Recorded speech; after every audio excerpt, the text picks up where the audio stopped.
ሴቶች ልጆች ለየራሳችን እንምረጥ ከነሱም ጋር በአልጋ እንድንሆን ብለውም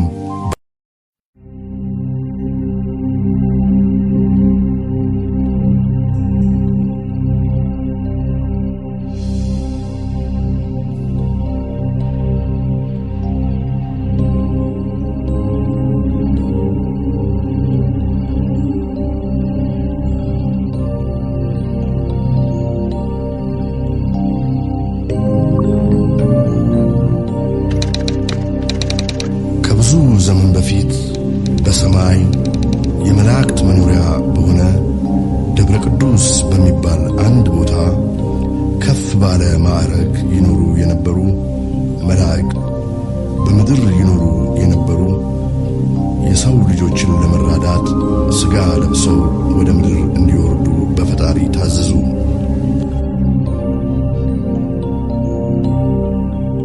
እነኚህም የሰው ልጆችን ተመስለው ወደ ምድር እንዲወርዱ የተደረጉ መላእክት መሬት በደረሱ ጊዜ በምድር የሚኖሩ ሴቶች የሰው ልጆችን አይተው በውበታቸው ተማርከው ለሥጋዊ ምኞት ተመኟቸው።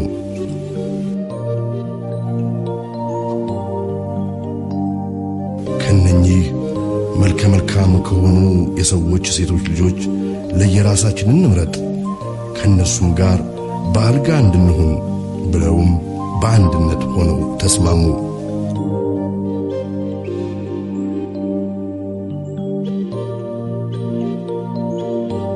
በዚችም የጸናች ኃጢአት ሳቢያ ፍርድ ከፈጣሪ በታዘዘ ጊዜ እስሚያዛ የተባለው አለቃቸው ብቻ ሳይሆን ሁሉም የቅጣቱ ተካፋዮች ሊሆኑ እንደሚገባ መሐላን ተማምለው ውሳኔያቸውን በአንድነት አጸኑ።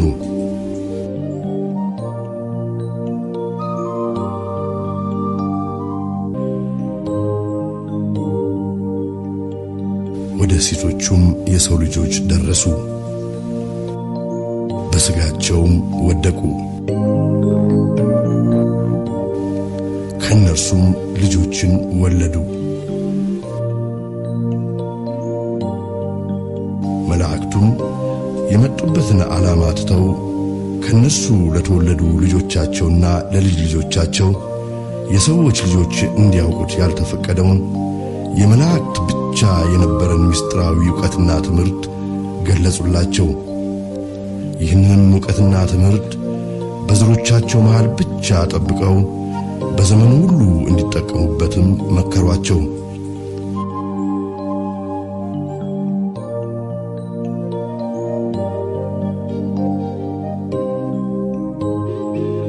ይህ ምስጢራዊ ዕውቀትና ትምህርት በኋላ ዘመን ለሰዎች ልጆች መጥፊያቸው የሚሆን የዓለምን ክፉ ለውጥ ሁሉ ያመጣ ትምህርት ነው።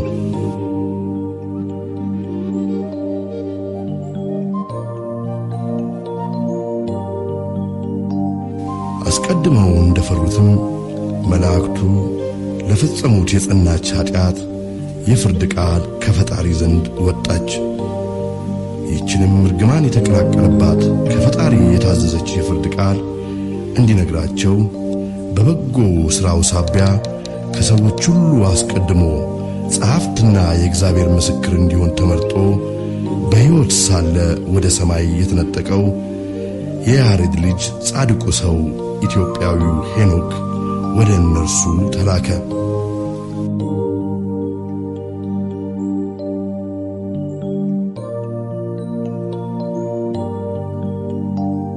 ይህንም የፍርድ ቃል ከሰማይ ከፈጣሪ ዘንድ ተቀብሎ ወደ ምድር መላእክቱ ወደ ነበሩበት ሂዶ ነገራቸው።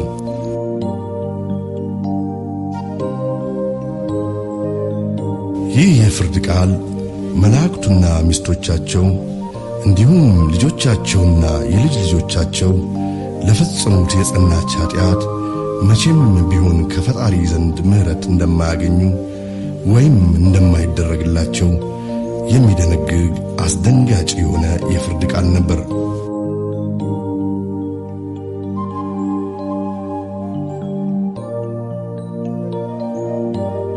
ሄኖክም የፍርዱን ቃል ለመላእክቱ ከነገራቸው በኋላ በፈጣሪ በታዘዘው መሠረት ከዚያ በኋላ በየዘመኑ ሁሉ እስከ ፍጻሜው ድረስ በመላእክቱና በልጆቻቸው ሊፈጸም ያለውን ሥራ ሁሉ ሊጽፍ ወደ ቦታው ወደ ሰማይ ተመለሰ።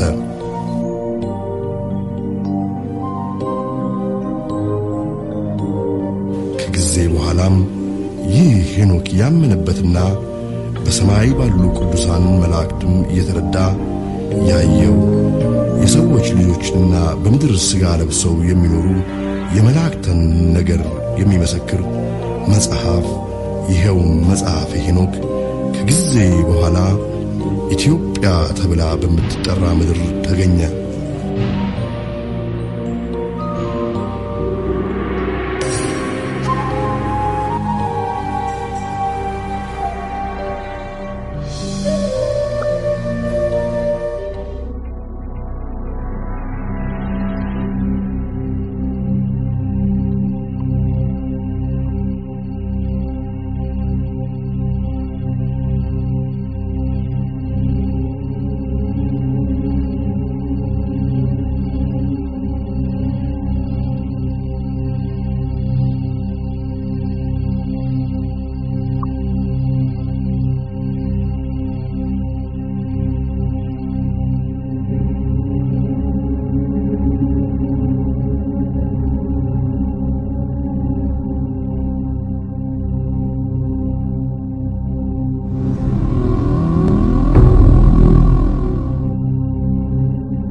የሰይጣን ትልቁ ችሎታው በዚህ ዓለም ሲሰራና ሲኖር ራሱን እንደሌለ አድርጎ ማቅረቡ ነው።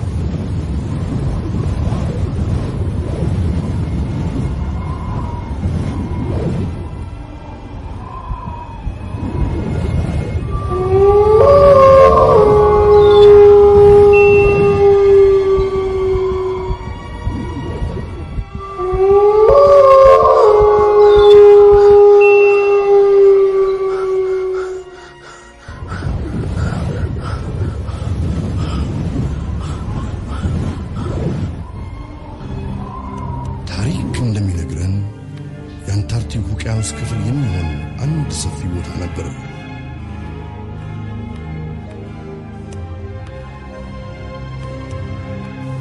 በዚህ ቦታ በክፉ ስራቸው ሳቢያ በምድር ተወስነው እንዲኖሩ የተፈረደባቸው የሰው ሥጋ የለበሱ መላእክት ነበሩ።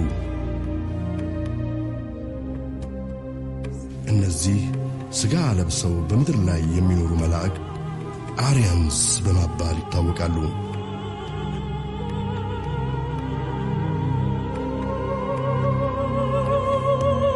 ከጊዜ በኋላ ብዙዎቹ እነዚህ ፍጡራን ከሰማይ በታዘዘ የጥፋት ውሃ ሲቀሰፉ፣ ከውሃው ጥፋት የተረፉት ጥቂቶቹ በጀልባ ወደ ህንድና ትቤት ከፍታማ ቦታዎች ይኮበልላሉ። በዚህም በደረሱበት አዲስ ምድር ከተማ ይከተማሉ።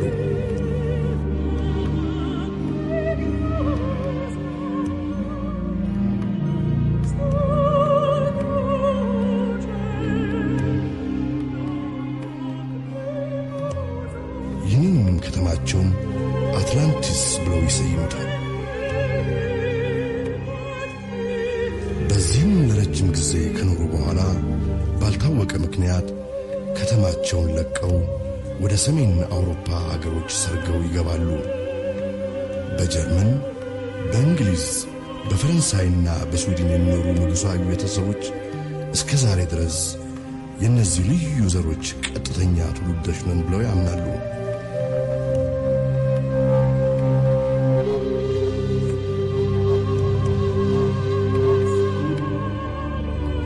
ይህ ፊልም የእነሱ የቅርብ ጊዜ ታሪክ ነው።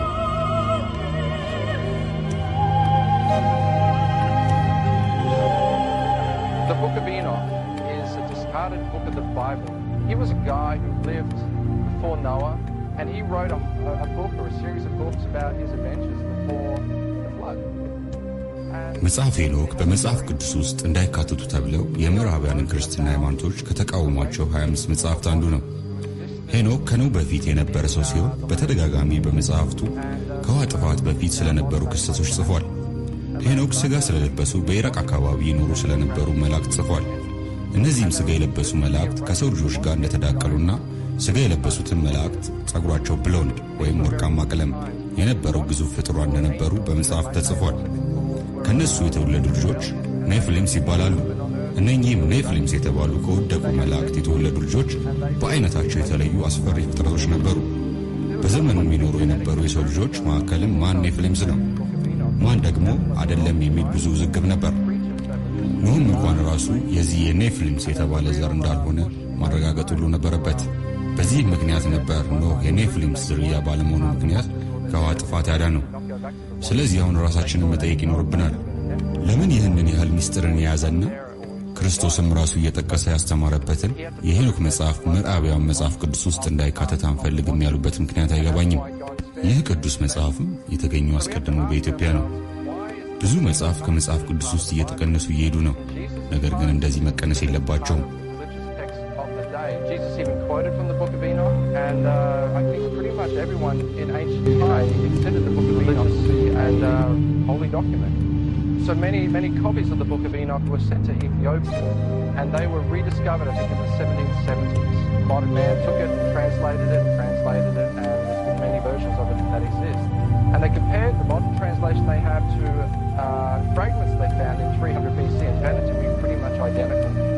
So whichever way you look at it, if you believe it's the word of God or not, that's beside the point. It's an interesting historical document, and it tells some pretty spooky stuff. A lot of stuff, I think, has been cut out of the Bible, which maybe should have been kept in. I think Moses probably considered it, the book of Enoch, the word of God, because he said he even mentioned the Nephilim himself in Genesis. So it was considered common knowledge that the Nephilim existed, at least when the Bible was written, or the book of Genesis was written. So he's obviously referring to something very specific. And the interesting thing was, the Nephilim, as it says in Genesis, were not wiped out. They existed after the Great Flood as well. So, I mean, there was a lot of strange things going on that are kind of mysterious to us. ከዓለም ክፍል ሁሉ የተሰበሰቡ የጥንት ታሪክ መዛግብቶችም ስለነዚህ ልዩ ፍጡራን በዓለማችን ስለመኖራቸው ሳይናገሩ አልቀሩም።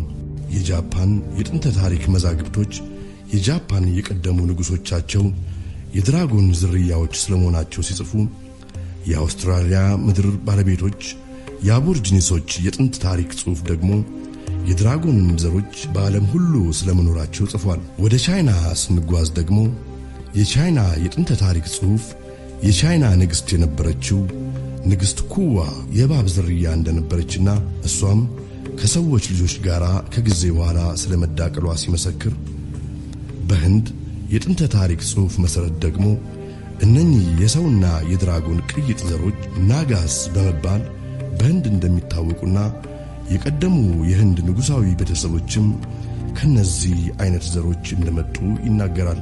በተለያዩ በመካከለኛ ምስራቅ ያሉ የሀገሮችና የህዝቦች የጥንት ታሪክ ጽሑፎች ከሰማይ የወደቁ መላእክት በምድር ካሉ ከሰው ልጆች ጋር ስለመዳቀላቸው የሚተርኩ ጽሑፎች በሰፊው ያሏቸው ሲሆን፣ የደቡብና የሰሜን አፍሪካ የጥንት ታሪክ ጽሑፎች እነኚህን ፍጡራን ቺታሁሪስ በማለት ይጠሯቸዋል።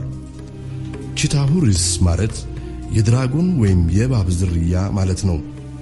የቀደሙ ንጉሣዊ ቤተሰቦቻቸውንም የእነኚህ ዘሮች ቀጥተኛ ትውልዶች እንደነበሩ የሚናገሩ ታሪኮች በሰፊው አሏቸው።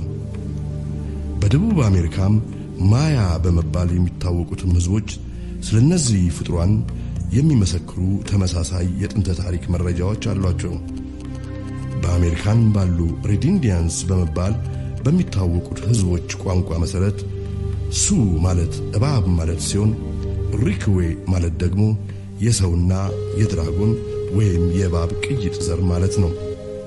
እነኚህ ሪክዌ የተባሉትም ዘሮች በምድር ሁሉ እንዳሉ የሚመሰክሩ የጥንት ታሪክ መረጃዎች አሏቸው።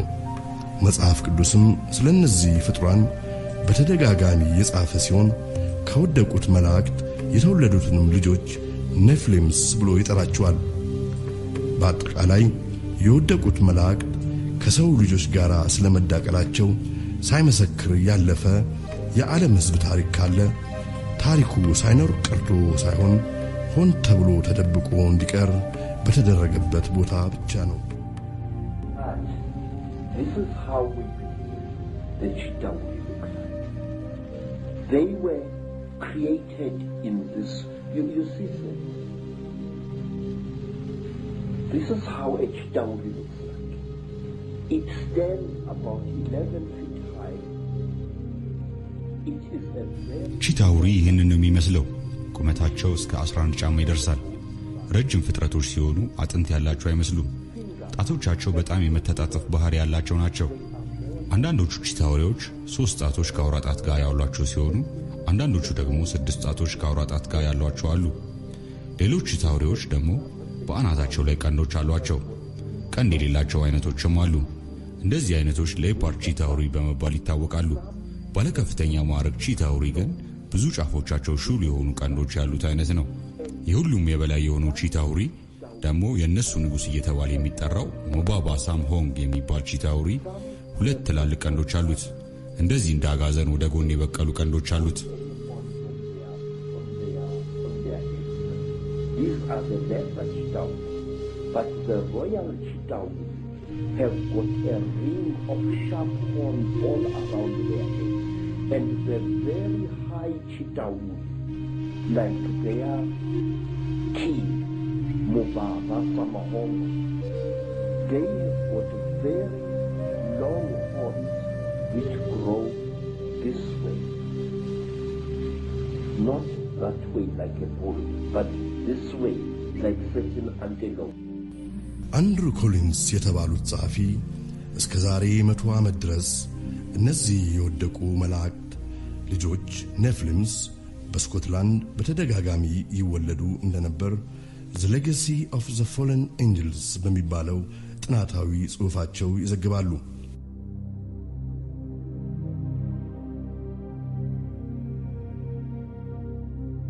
ነፍሊሞች እንደ አባቶቻቸው የወደቁ መላእክት ሲፈልጉ በሰው ቅርጽ ሲፈልጉ ደግሞ በመላእክት ቅርጻቸው መገለጽና መታየት ይችላሉ። ሁሉም በጋራ የሚገዙት ለታላቁ ቀዩ ዘንዶ ወይም ለድራጎኑ በመሆኑ ምክንያት በመላእክት ቅርጻቸው ሲገለጹ አለቃቸው የሆነውን የቀዩን ዘንዶ ወይም የድራጎን ቅርጽ ይዛሉ። ይህ የድራጎን ቅርጽ የነሱ ማንነት ምንነትና የመኖሪያ ቦታም መገለጫ ጭምር ነው። If you want to understand the Illuminati, study the reptile.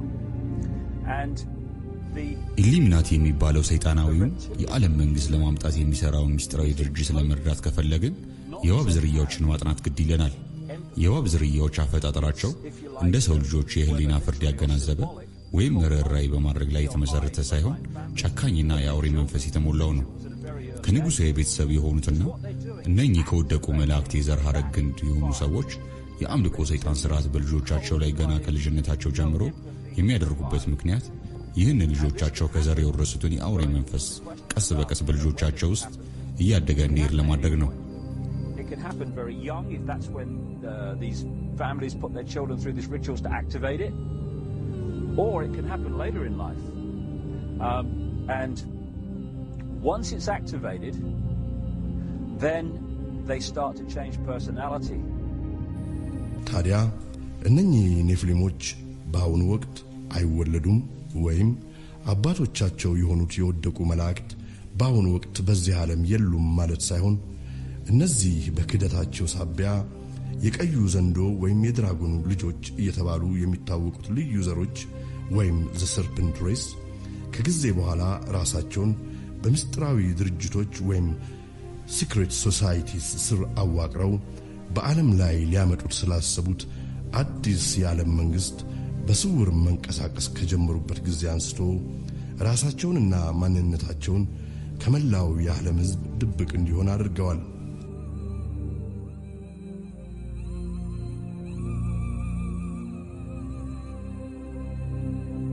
የታላቋ ብሪታንያ ኢንግላንድ መጠሪያ ስሟ ኤንጅልስላንድ ወይም የመላእክት ምድር ከሚለው የቀድሞ መጠሪያ ስሟ የተገኘ ሲሆን የትኞቹ መላእክት ቢሉ ደግሞ መልሱ በኢንግላንድ ዋና ከተማ በለንደን በተለያዩ ዋና ዋና ቦታዎች በግልጽ ለምስክርነት ተደርገው በቆሙ ሐውልቶችና ህንጻዎች ላይ ቁልጭ ብሎ ይገኛል።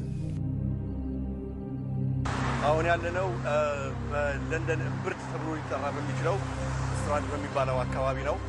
ይሄ የፋይናንሻል ሴክተሩ ወይ ለንደን ማዕከለኛ ከተማው አካባቢ ነው አሁን ያለነው።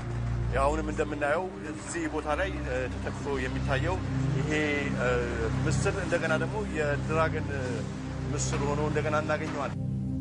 ቀዩ ዘንዶ እየተባለ የሚታወቀው ድራጎን ምስሉና ሐውልቱ በለንደን ከተማ በብዛት ተተክሎ ሲገኝ ከሚቲዮሎጂ ጥናት የምናውቃቸው የግሪክና የባቢሎን ጎድስ እና ጎደስስ እየተባሉ በጥንት ዘመን ይመለኩ የነበሩ ስጋ የለበሱ የወደቁ መላእክት ምስሎች በተደጋጋሚ በሐውልቶችና በድንጋይ ላይ ቅርጾች በክብር በከተማይቱ ሁሉ በሰፊው ተንሰራፍተው መገኘታቸው ደግሞ ለንደንን እውነትም የወደቁት መላእክት ምስጢራዊ ምድር ሊያሰኟት ይችላሉ።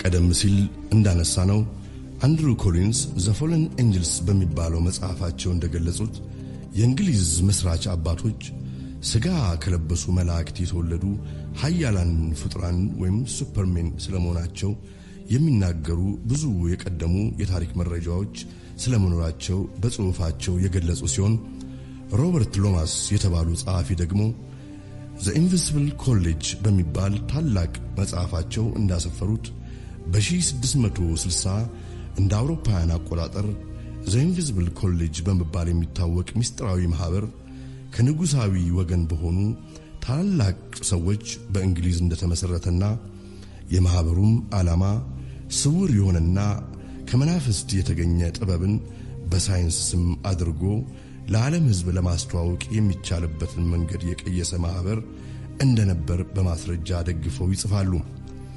ሮበርት ሎማስ እንደሚሉት ለዘመናዊ ሳይንስ እድገት ከፍተኛ አስተዋጽኦ አበርክተዋል ተብሎ የሚነገርላቸው እንደ ሰር አይዛክ ኒውተን፣ ሮበርት ቦይል እና ሌሎችም በርካታ እንግሊዛዊ ሳይንቲስቶች የዚህ ምስጢራዊ ማህበር መስራቾች የነበሩ ሲሆን ሁሉም በተለያዩ ጊዜያት ስውር ከሆኑና በአካል በየጊዜው ይገለጹላቸው ከነበሩ ፎለን ኤንጅልስ ወይም የወደቁ መላእክት ጋር በተደጋጋሚ ይገናኙ እንደነበርና በዘመናችንም አበርክተዋል የተባሉትን የሳይንስ ዕውቀቶችን ቃል በቃል ከነኚህ መላእክት የተሰጣቸው ሰማያዊ ምስጢሮች እንደሆኑ በማስረጃ ደግፈው ይጽፋሉ።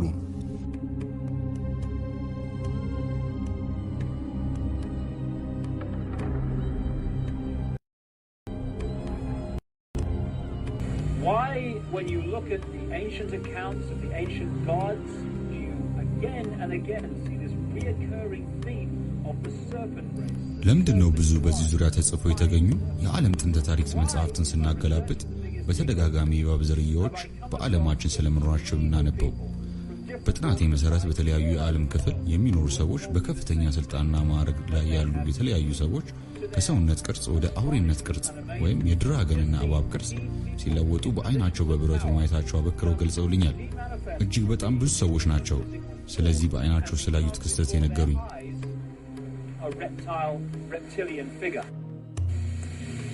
Yes, I have seen at rituals, I have seen George Bush.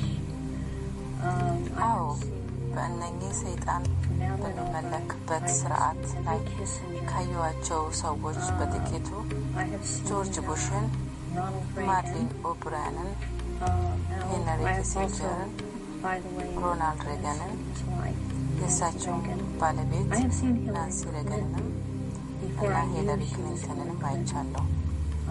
ሂለሪ ክሊንተን ማን መሆናቸውንም ከማወቄ በፊት አይቻቸዋለሁ። እናም እሳቸውም በዚህ ግሩፕ ውስጥ አባል ናቸው።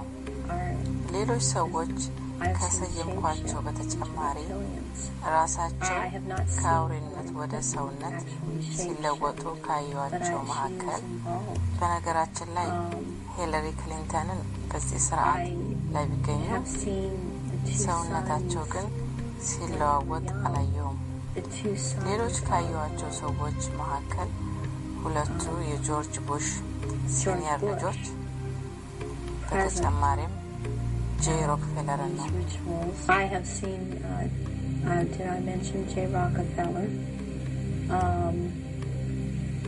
And he shapeshifts.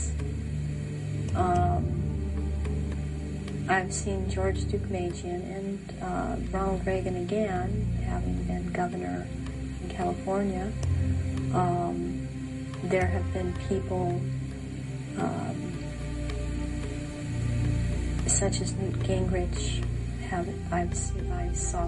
እነኚህ ሁሉ ሰዎች ታዲያ ኢሉሚናቲ የተባለው ሚስጥራዊ ማህበር አባል ናቸው።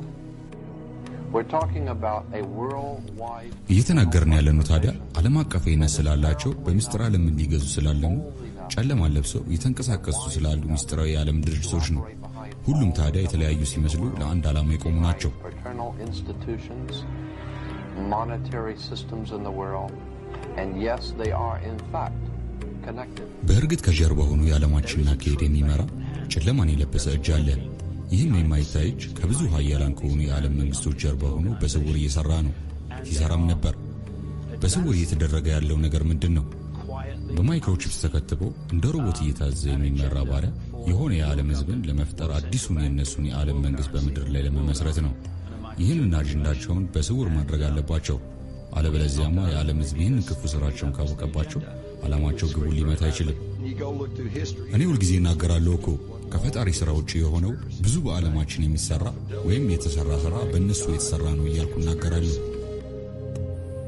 የመጀመሪያው ምስጢራዊ ማህበር ወይም ሲክሬት ሶሳይቲ መቼና እንዴት እንደጀመረ ማወቅ ቀላል አይደለም።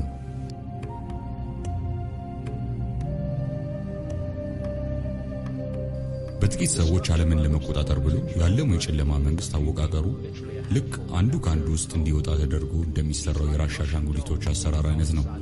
ይህንንም ድር ኢሉሚናቲ ብዬ ጠራዋለሁ። ኢሉሚናቲ ማለትም በላቲን ከኛ የተሰወረ ዕውቀት ያሏቸው ማለት ነው።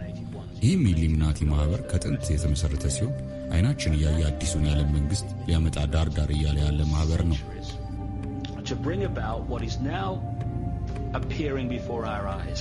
ስለ ምስጢራዊ ማህበራቱ የምናደርገው ጥናት በታሪክ ወደ ኋላ ሄደን ወደ ጥንት የግብፅ ንጉሶች ታሪክ ወይም ወደ ፈርዖኖች ድረስ እንድንደርስ ግድ ይለናል።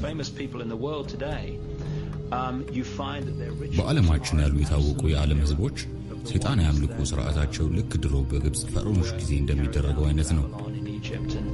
The ancient world in general, it's an unbroken span of manipulation from the far ancient world to the present day. በቁፋሮ የተገኘው የሰማርያዊው የድንጋይ ላይ ቅርጽ እንደሚጠቁመው የመጀመሪያው ምስጢራዊ ማህበር ወይም ሲክሬት ሶሳይቲ ከክርስቶስ ልደት በፊት እስከ 2500 ዓመት ያህል ሊያስቆጥር እንደሚችል ይገመታል። በግብፁ ንጉስ ሐትሞስ ሶስተኛው ጊዜ በንጉሳዊ ቤተሰቡ የተዋቀረውና ይመራ የነበረው ምስጢራዊ ማህበር ወይም ሲክሬት ሶሳይቲ በአሁኑ ዘመን ካሉት ምስጢራዊ ማህበራት ወይም ሲክሬት ሶሳይቲስ ጋራ በእጅጉ ተመሳሳይነት አለው። እነሱ እኮ ናቸው በማን እንደተሰራ አይታወቅም የሚባልላቸውን በግብፅ ያሉ ፒራሚዶችን የሰሩት። ተራው የዓለም ህዝብማ ይህንን የመስራት ጥበብና እውቀት አልተሰጠውም። እንደዚህ አይነቱን ጥበብ ከሌላው የዓለም ህዝብ ደብቀው ማስቀረት አለባቸው። ምክንያቱም ያ ጥበብ እኮ ነው የበላይ ሆነው እንዲገዙ የሚያስችላቸው። በመጀመሪያው ሚሌኒየም መጨረሻ አካባቢ 9 ፈረንሳውያን አባላት ያሉት ዘ ናይት ቴምፕለርስ በመባል የሚታወቅ አንድ ግሩፕ ወይም ማህበር ተመሰረተ። ወደ ኢየሩሳሌም ለመሳለም የሚሄዱ ምዕመናኖችን ከክፉ ለመጠበቅ ነው ማህበሩን የመሰረት ነው ብለው ነው እነሱ የሚናገሩት። ነገር ግን እንዴት 7 ሰዎች ብቻ ይህ አቅም ይኖራቸዋል? ይህ ለዓለም ህዝብ የተሰጠ ማሳሳቻ የውሸት ምክንያት ነው።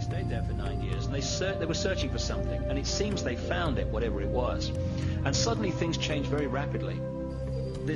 በኋላ ላይ ነገሩ ተቀየረና በእነዚህ ጥቂት ሰዎች የተመሰረተ ምስጢራዊ ማህበር እንደገና በኃይልም እየበረታ ሄደ።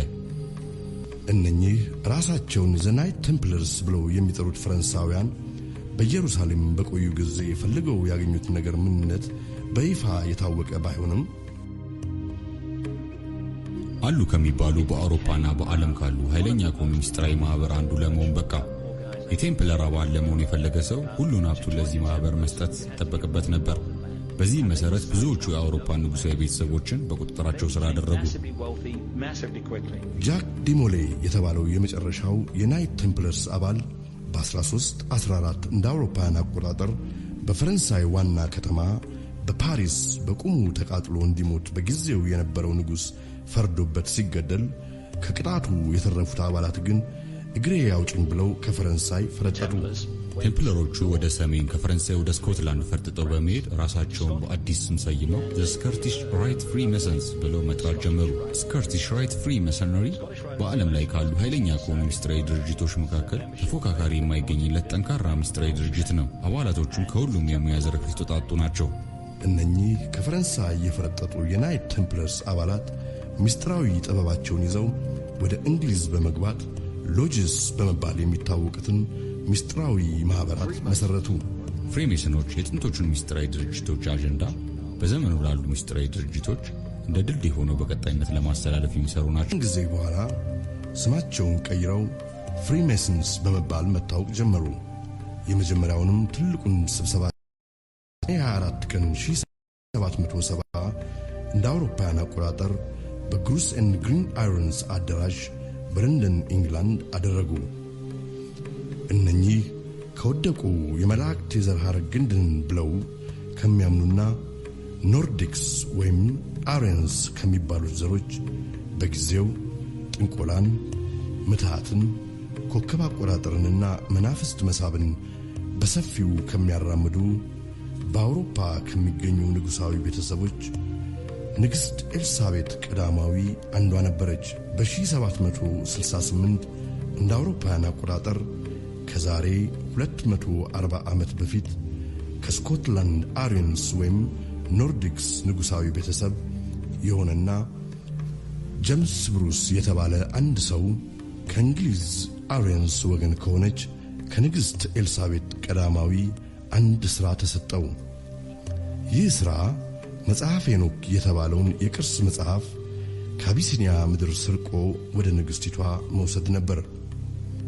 በምን ሁኔታ በዚያን ጊዜ የነበሩ የአውሮፓ ንጉሳውያን ቤተሰቦች ይህ መጽሐፍ ሄኖክ በአቢሲኒያ ምድር መኖሩን ሊያውቁ እንደቻሉ የሚጠቁሙ የታሪክ መረጃዎች ባይገኙም በዚያን ጊዜ በእንግሊዟ በንግሥት ኤልሳቤጥ ቀዳማዊ ቤተ መንግሥት ውስጥ ይኖር የነበረ አንድ አቢሲኒያዊ ሰው ስለመኖሩ በታሪክ መጽሐፎች መረጋገጡ ግን ስለ ጉዳዩ ፍንጭ ሊሰጥ ይችላል።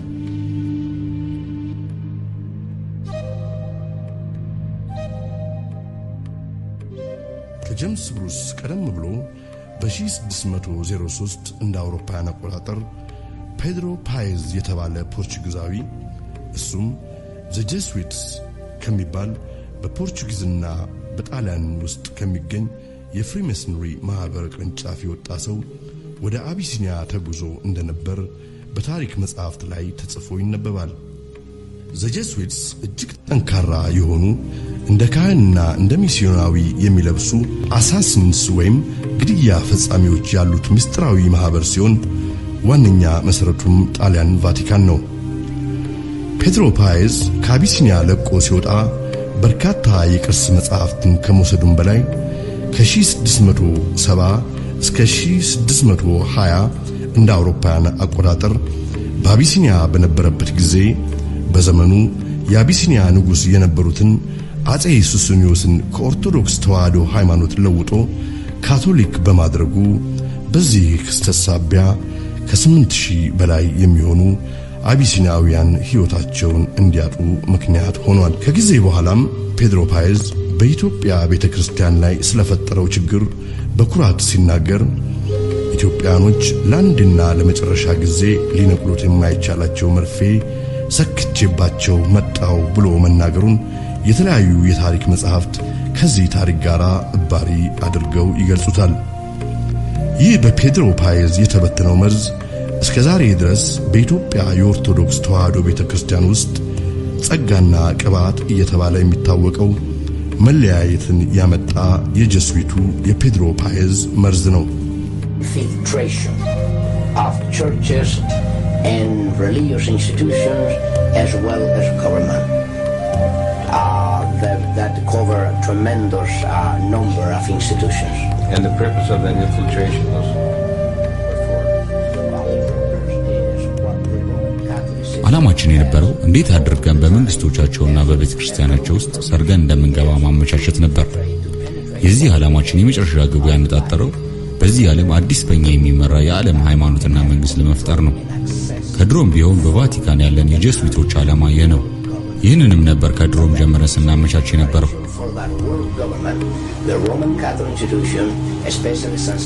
እንዴት አድርገን በፖለቲካም ሆነ በሃይማኖት ውስጣቸው መግባት የሚያስችለን ፕላን ቀርጸን ነበር የምንንቀሳቀሰው። And through infiltration and penetration of every level of society in order to take over the world politically and religiously.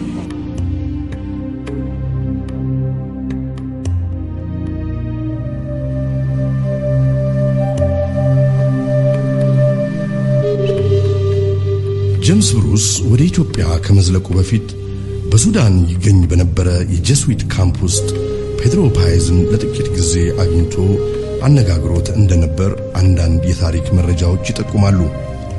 ከዚህም ቆይታ በኋላ ነበር ጄምስ ብሩስ ወደ ኢትዮጵያ ጉዞውን ያቀናው። ጉዳዩን ሚስጥር ለማድረግ ሲባል የኬንያርዱ የጄምስ ብሩስ ጉዞ ምክንያቱ ተቀይሮ የአባይን ወንዝ መጀመሪያ ለማወቅ በሚል ሽፋን እንዲንቀሳቀስም ተደረገ። በዚህ ሁኔታ ጄምስ ብሩስ ጉዞውን ወደ ጎንደር አቢሲኒያ አደረገ።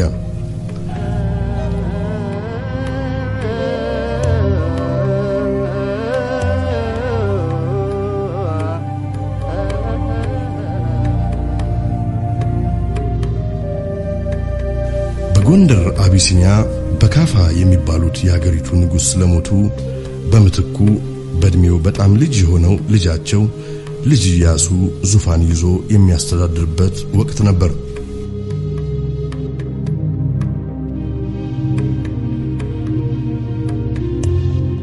ሄኖክ በጽፈቱ እጅግ ይደነቃል። ነገር ግን እንደኛ መች ይጠነቀቃል? ነገር ግን እንደኛ መች ይጠነቀቃል? ኦ አዳም መሬት አንተ የተባለውን ቃል ኦ አዳም መሬት አንተ ንግሥት ባላቸው በካፋ ከሞተ በኋላ የባላቸውን ወንድም ምልምል ኢያሱን ሲይዙ ይሄ በቤተ መንግስት ውስጥ ማስፈልግ ስራ ነው፣ እንዴት የባላቸውን ወንድም ሁለተኛ ይዛሉ ብለው ከቤተ መንግስታችን ተውጣ ብለው ሲያስወጣት መጣ ነው ቤተ መንግስት እንደዚህ ሰርታ የተቀመጠች ነበር።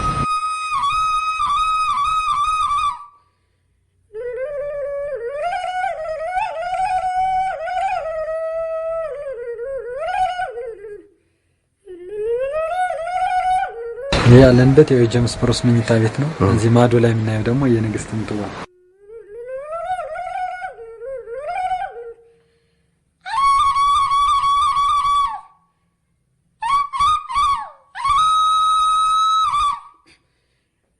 ጄምስ ብሩስ ከውጭ ሲመጣ ታወተ ጽዮንን ፍለጋ ነው የሚባለው።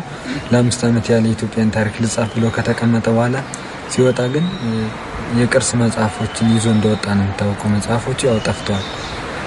የጻፈው አሁን እዚህ ብዙም ይታወቅ የለም፣ ግን እዚህ ንግስት ምጥዋ የፈረስ ቆዳ አስፍቀው የጻፏቸው ብራና መጽሐፍቶች ብዙ መጽሐፍቶች ጠፍተዋል እና እሱን የወሰደው አንዱ አግዮን ገነትን ይዞራል በኢትዮጵያ ምድር አለ። ገነት ኢትዮጵያ ለመሆኑ አልተጠረጠረም።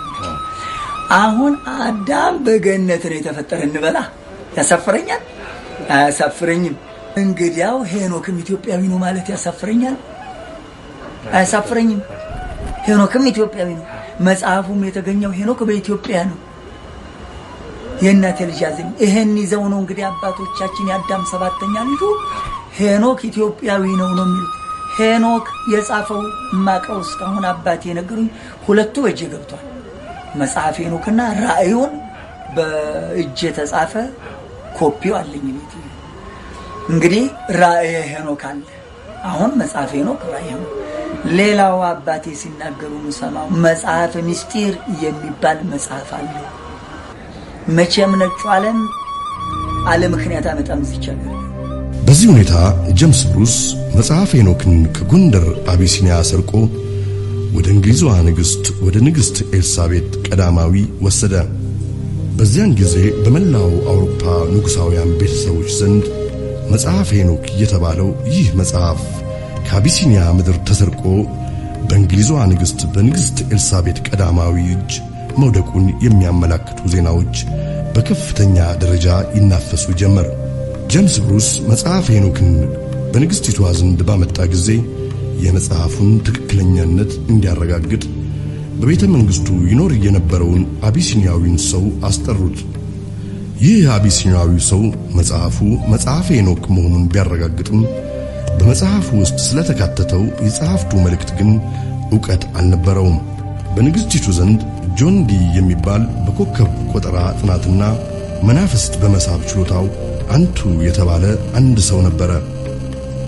ይህ ጆን ዲ የተባለ ሰው መናፍስት በመጥራት ችሎታው ተጠቅሞ ከመናፍስቶቹ ከራሳቸው የፈለጉትን ምስጢር ስለ መጽሐፉ ሙሉ በሙሉ ማወቅ እንደሚችሉ በመተማመን መናፍስቶቹን ጠራቸው። ከዚያም ጊዜ በኋላ ይህ መጽሐፍ በዓለም ሕዝብ ዘንድ ተደብቆ እንዲኖር በመላው ዓለም የሚኖሩ ከአርያንስ ንጉሳዊ ቤተሰብ የሆኑት በአንድነት ወሰኑ።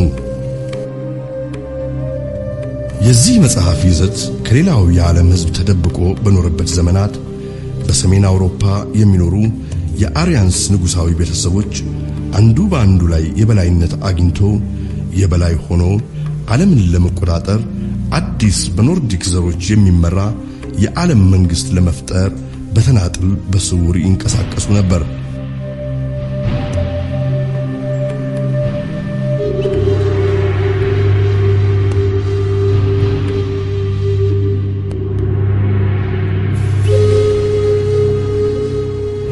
በ1935 እንደ አውሮፓውያን አቆጣጠር የአርያንስ ዘር መንግስትን በምድር ላይ ለመመስረት ብሎ ያለመ አንድ ሰው ተነሳ።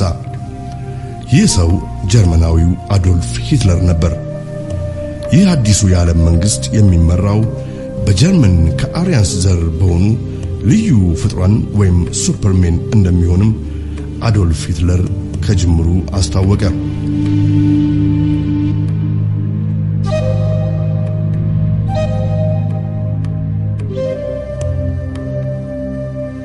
የአዶልፍ ሂትለር ፓርቲ ከፍተኛ ባለስልጣናት ሁሉም ፍሪሜሰንስ ሲሆኑ ምስጢራዊ የመላእክት ጥበብን በሳይንስ ስም በዚህ ምድር ላይ ተግባራዊ ለማድረግ ብለው በ1660ዎቹ በእንግሊዝ ዘ ኢንቪዚብል ኮሌጅ በሚባል ማህበር ውስጥ ይሳተፉ እንደነበሩት እንግሊዛዊ ፍሪሜሰኖች አይነት ተመሳሳይ ዓላማ የነበራቸው ሰዎች ነበሩ። ይህም ዓላማ ዓለምንና የዓለምን ሕዝብ ሙሉ በሙሉ ለመቆጣጠር ያለመና አዲሱን የዓለም መንግስት በምድር ላይ ለመመስረት ያነጣጠረ ዓላማ ነበር።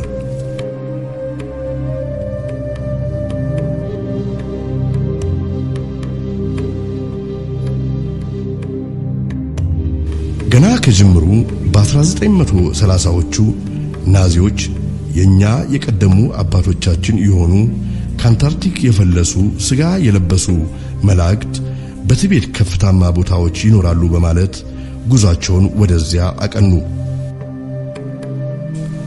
በናዚዎች እምነት እነዚህ የቀደሙ አባቶቻቸው አሁን በአዶልፍ ሂትለር ሊመሰረት የታቀደው አዲስ ዓለም አቀፍ መንግስትና ዓለም አቀፍ ሃይማኖት ዋነኛ መሰረቶች ናቸው። ይህ ዕቅድ ከተሳካ አዶልፍ ሂትለርን የአዲሱ የዓለም መንግስት መሲህ እንዲሁም የአዲሱ ሃይማኖት ሊቀ ካህን ያደርገዋል። በአዶልፍ ሂትለር ሰይጣናዊ እምነት መሰረት በጀርመን የሚኖር የአርያንስ ዘር ከጊዜ በኋላ ሙታን ከሆኑ የሰው ልጆች ጋር በመዳቀሉ የመላእክት ባህሪውን አጥቷል። ናዚዎች ትቤት በደረሱ ጊዜ በትቤት ይኖሩ የነበሩትን ህዝቦች አንድ በአንድ ወደ ናዚ ዶክተሮች እያስቀረቡ ሰውነታቸውን ማስመርመር ጀመሩ።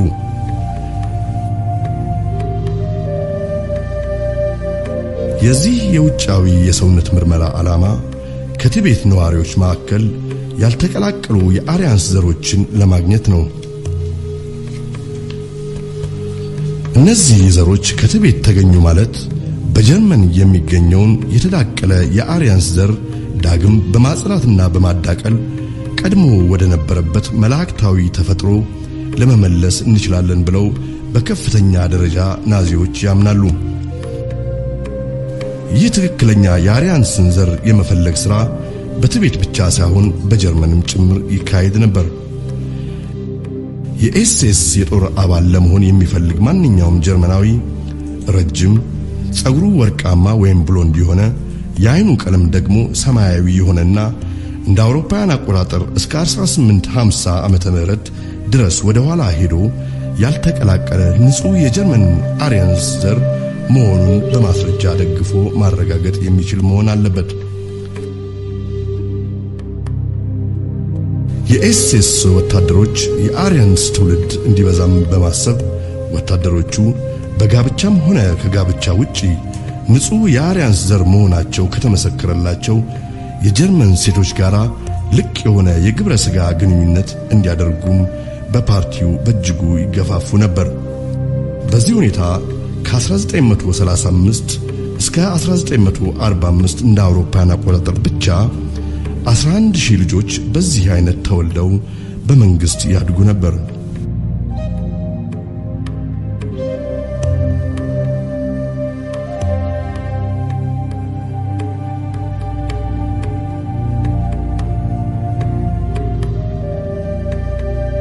ይህ የአዶልፍ ሂትለር ዓላማ ግን በጊዜው ተመሳሳይ ዓላማ ለነበራቸው በእንግሊዝና በአሜሪካ ለነበሩ ንጉሳዊ ቤተሰቦች በዝምታ ሊያልፉት የሚችሉት ጉዳይ አልነበረም። መንግስታቱ ግንባር ገጥመው ይህን የሂትለርን መንግስት በቶሎ ገርስሰው ካልጣሉ በስተቀር አዲሱ የዓለም መንግስት በምድር ላይ ሲመሰረት አስቀድመው እንዳለሙት የመንግስቱ መስራቾች ሳይሆኑ መንግስቱ በሂትለር ፓርቲ በምድር ላይ ሲመሰረት ራቅ ብለው ቆመው ከሚመለከቱት ተመልካች ወገኖች ሊሆኑ ነው።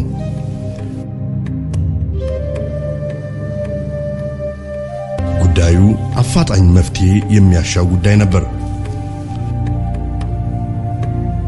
በ1945 እንደ አውሮፓውያን አቆጣጠር የእንግሊዝ የአሪያንስ ዘሮች ኃይል ከአሜሪካን የአሪያንስ ዘሮች ኃይል ጋር ግንባር ፈጥሮ የሂትለርን የጀርመን አሪያንስ ጦር ድል ነስቶ አንኮታኮተው።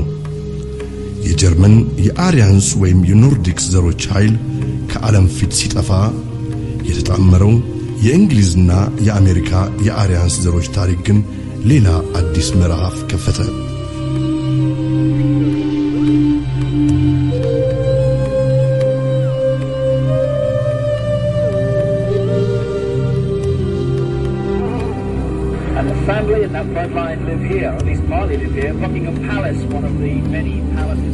ይህ የሂትለር በጀርመን የነበረ የአሪያንስ ወይም የወደቁ መላእክት የዘር ሐረግ ግን እንደዚህ ቀጥሎ ይገኛል። ባኪንግሃም በሚባለው የእንግሊዝ ንጉሳዊ ቤተሰቦች ቤተ መንግስት ውስጥ ያሉ እነዚህ ንጉሳዊ ቤተሰቦች ከዚያው ከጀርመን የአሪያንስ ዘር ግን ይወጡና በደም የተሳሰሩ ናቸው።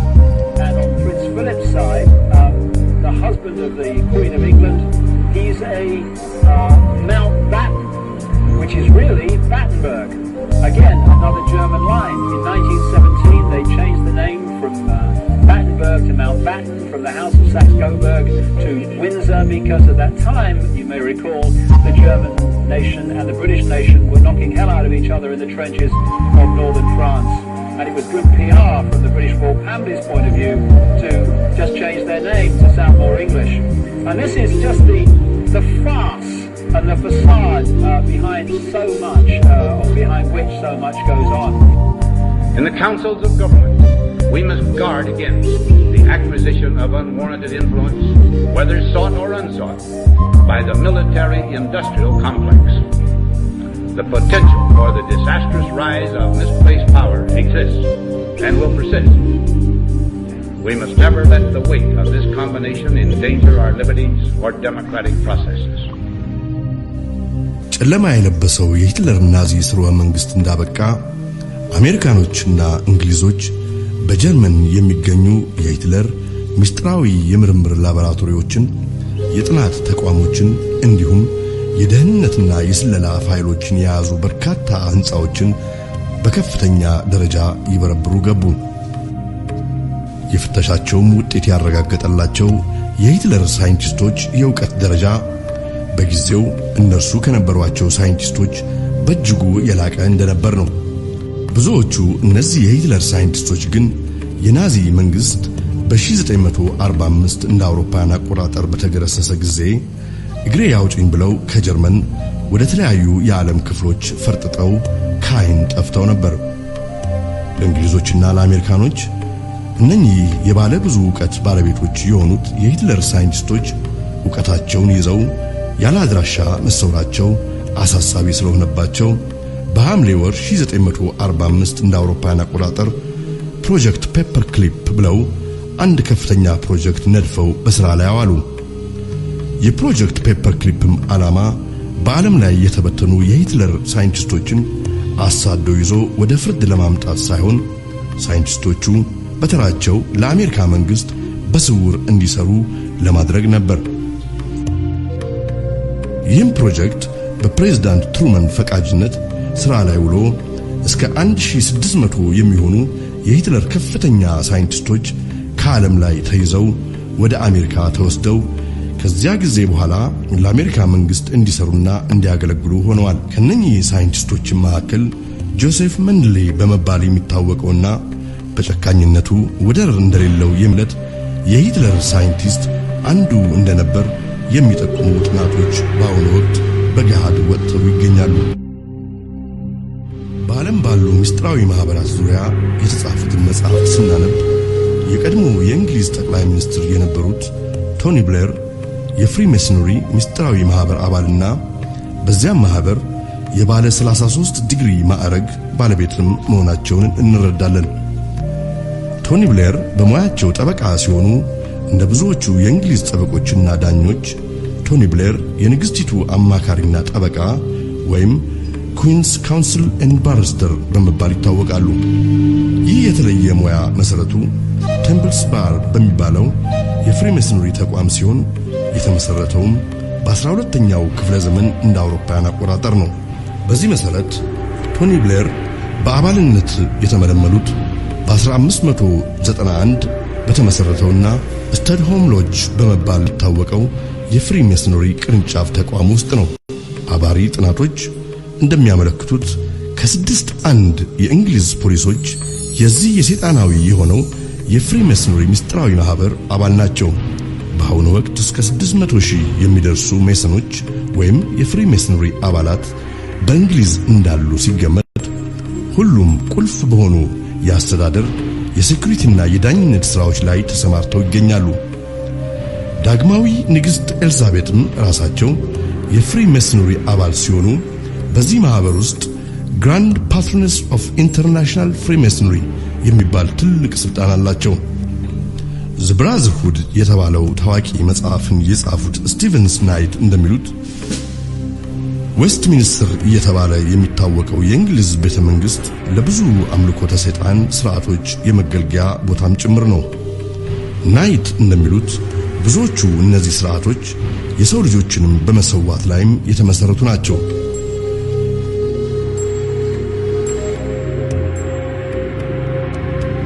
ሜሰኖች በከፍተኛ ማዕረግ ላይ ያሉትን አባላቶቻቸውን ግራንድ ሶሊሲተር ጀነራል ኦፍ ዘ ሱፕሪም ግራንድ ቻፕተር እያሉ ይጠሯቸዋል። ሜሰኖች አምላካችን እያሉ የሚጠሩትና የሚያመልኩት ያብሎን ብለው የሚጠሩትን ነው። ይህን ያብሎን የሚባል ስም በሚስጥር እንዲይዙት ያምልኮተ ሥርዓታቸው በጽኑ ያዛቸዋል። ያብሎን እጅግ ጸያፍ የሆነ ስም ሲሆን ይኸውም ጆቫ የተባለውን በመጽሐፍ ቅዱስ የተጠቀሰ የእግዚአብሔርን ስም ባል ከሚባለው ሰይጣናዊ ስምና ኦሳይረስ ከሚባለው ከሌላው ሰይጣናዊ ስም ጋር አብሮ በማዳቀል የወጣ የስም አጠራር ነው።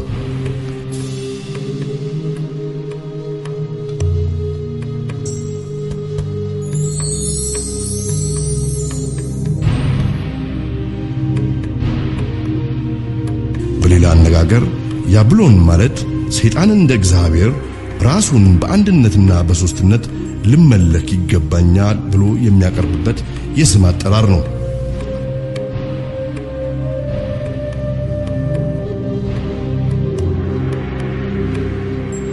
ዝርያቸው ከወደቁት መላእክት ጋር ከተደባለቀው ነገድ የሆኑት እንደነዚህ አይነት ቤተሰቦች በፈርዖን ጊዜ የነበረውን የሰይጣን አምልኮ፣ ጥንቆላን፣ ምትሃትንና ሟርትን እስከዚህ ዓለም በመቀጠል እስከ መጨረሻ ትልማቸው ይኸው ሰይጣናዊውን መንግስት በዓለም ላይ ለመመስረት በያሉበት እየተሯሯጡ ይገኛሉ።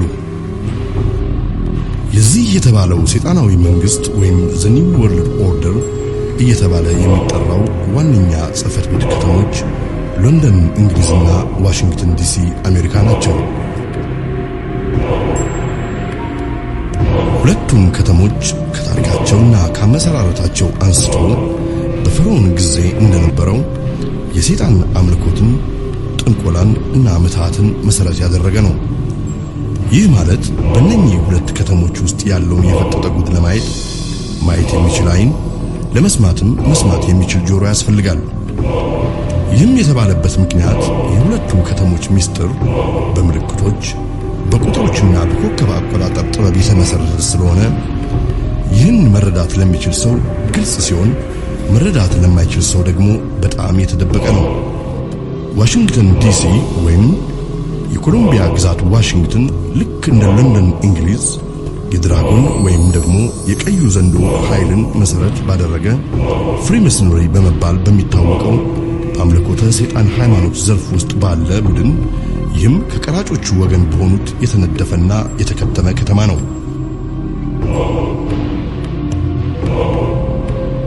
ግዛቱ የተሰጣት ኮሎምቢያ የተባለች ጣዖት ስትሆን አንዳንድ ጊዜ ማዳም ሊበርቲ የተባለች ትጠራለች።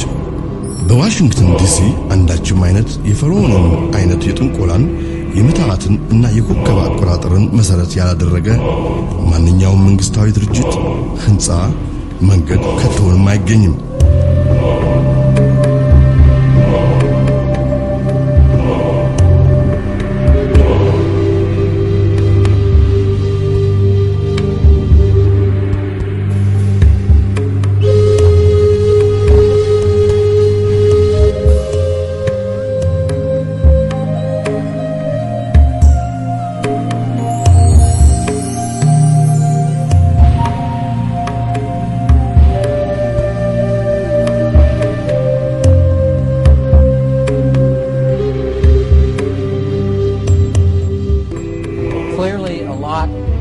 Designers and architects of Washington, D.C.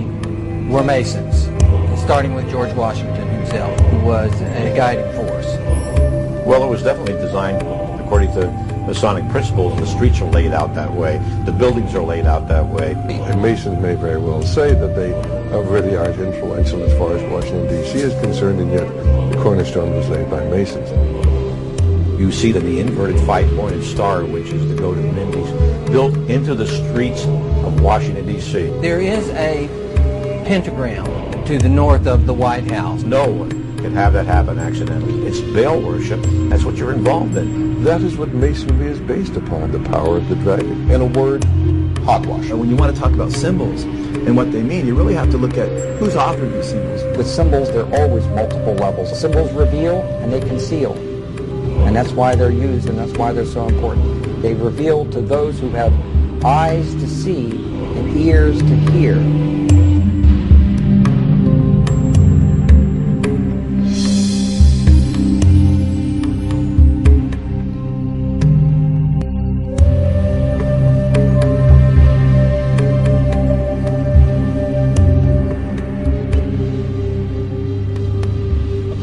ዋሽንግተን ዲሲን ከመሰረቱና ፊርማቸውን ከተማው ሲመሰረት ካሰፈሩ 52 ሰዎች 50ዎቹ በትክክል የፍሪሜሰን መሆናቸው በትክክል የተረጋገጡ ሰዎች ሲሆኑ ሁለቱ ሰዎች ብቻ ናቸው የፍሪሜሰንስ ያልነበሩት። ጆርጅ ዋሽንግተን የአሜሪካ ፕሬዝዳንት ተደርጎ በተሾመበት ጊዜ ያለውን ስርዓት የሚያሳይ ፎቶ ብናይ የምናየው እኮ የፍሪሜሰንን ስርዓተ ሹመት ነው።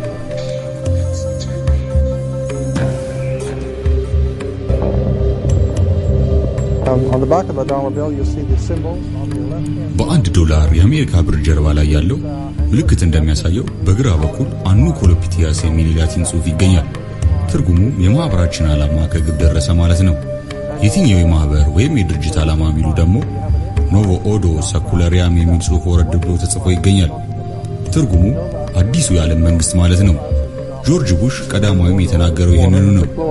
1934 ፌደራል ሪዘርቭ የተመሰረተበትና የአሜሪካ የገንዘብ ኃይል ሙሉ በሙሉ በቁጥጥሩ ያደረገበት ጊዜ ነው። ይህ እንግዲህ ዓለምን ሊቆጣጠር ያለመው የምስጢራዊ ማህበር ምልክት ነው። ፍሪ መሰነሮች ኢሉሚናቲ ብለው የሚጠሩት በጀርመን ቢሉያ የተጀመረ ምስጢራዊ ማህበር ነው።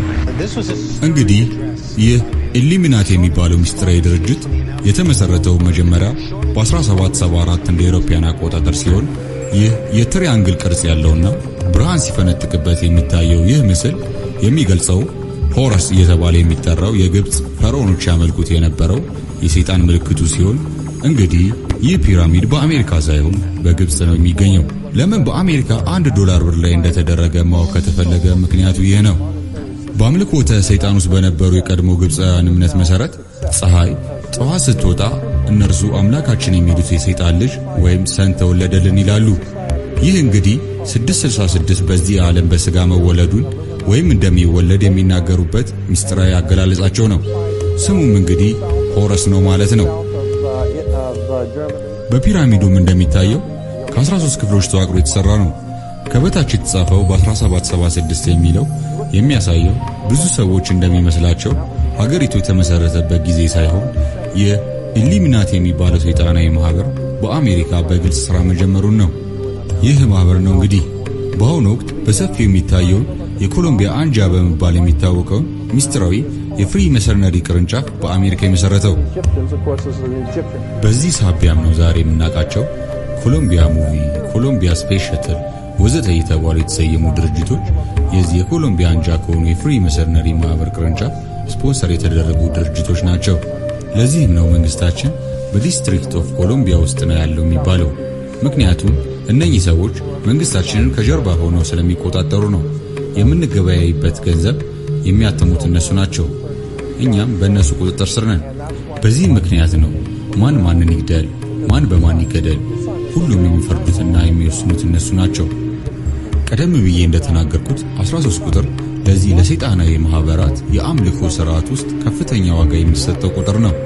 እዚህ ጋር 13 ኮከቦች፣ 13 ቅጠሎች፣ 13 ጦሮች ወዘተ ሲታዩ ሌሎችም በ13 ቁጥር እየተባዙ የሚገኙ ምስሎች አሉ። ስለዚህ ይህ የዶላር ብር በፍሪ መሰነሪዎች ዲዛይን እንደተደረገ በግልጽ እናያለን። እዚህ ጋር ደግሞ አነስ ብሎ የሚታይ የጉጉት ምስል እናያለን። ጉጉት በፓኒሚያን ሶሳይቲ የሚባለው በአሜሪካን የሚገኝ ሌላው የፍሪ መሰነሪ ማህበር ቅርንጫፍ ነው። አባላቱ በአመት አንድ ጊዜ በሐምሌ ወር በካሊፎርኒያ በሚስጥር በአምልኮ ሰይጣን ስርዓት ላይ ለመሳተፍ ይሰበሰባሉ። ሁሉም የቀድሞ የአሜሪካ ፕሬዝዳንቶች በዚህ ስርዓት ላይ ሲሳተፉ የሚያሳይ የፎቶግራፍ ማስረጃን በእጄ ይገኛል።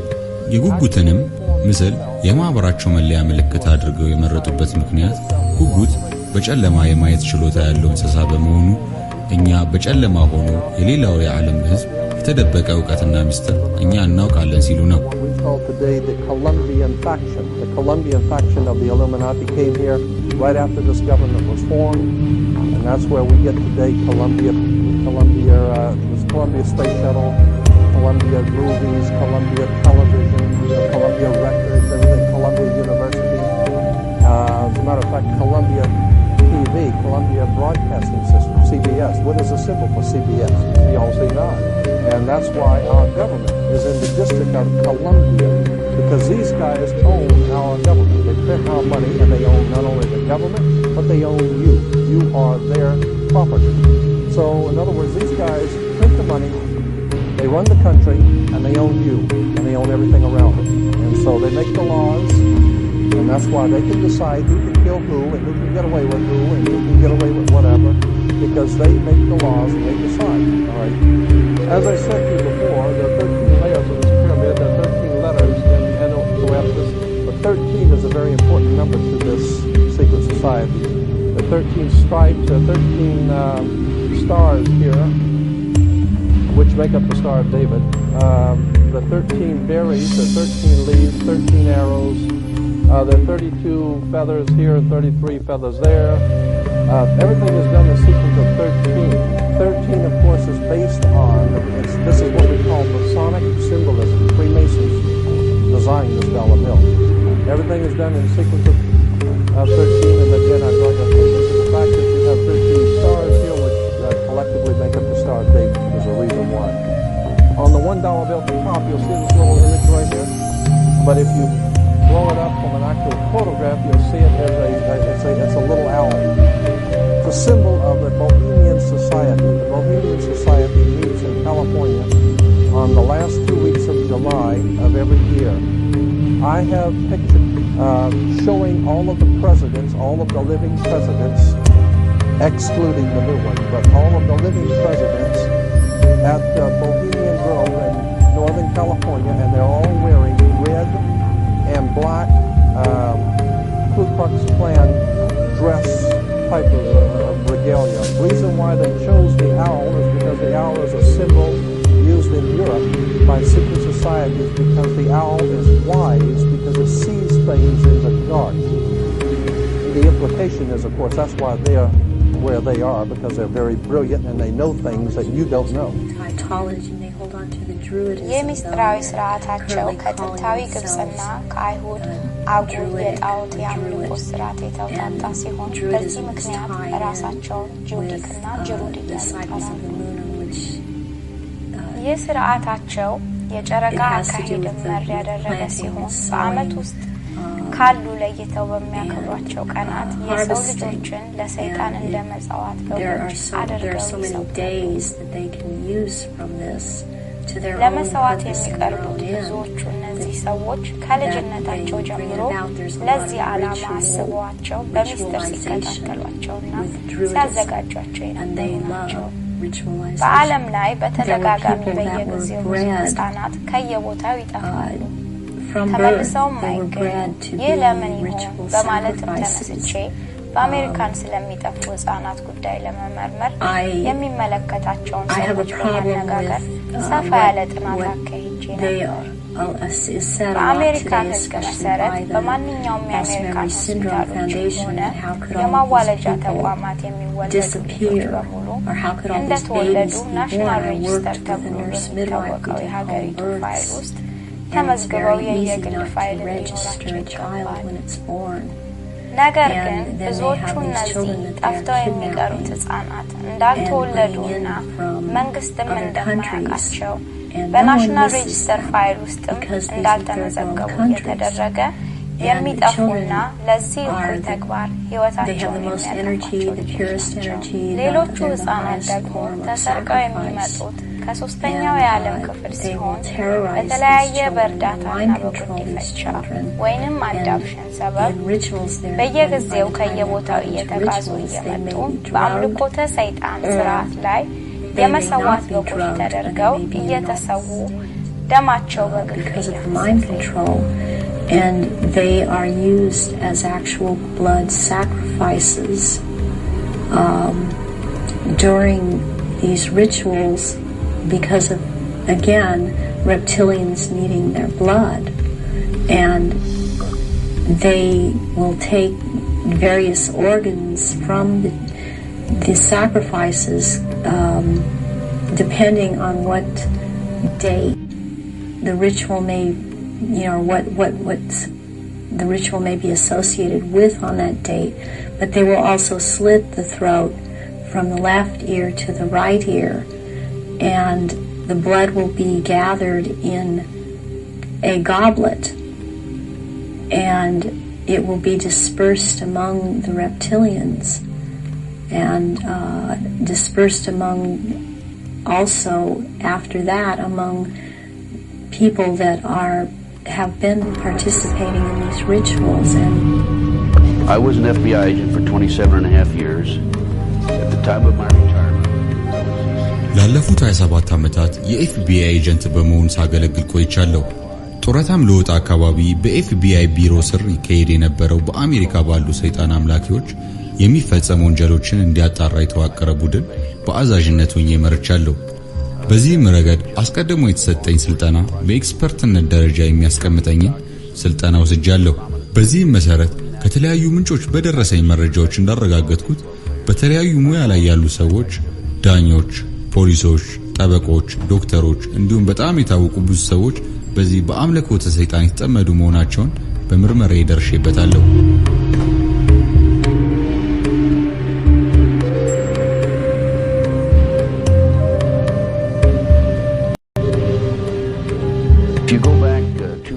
በጀርባ ያላቸው ዓላማ የሰው ልጆችን አእምሮ ወይም አስተሳሰብ በመቆጣጠር በሰይጣን መንገድ መላው ዓለምን በመቆጣጠር አዲስ ሰይጣን የዓለም መንግስት በመድር ላይ ለመመስረት ነው።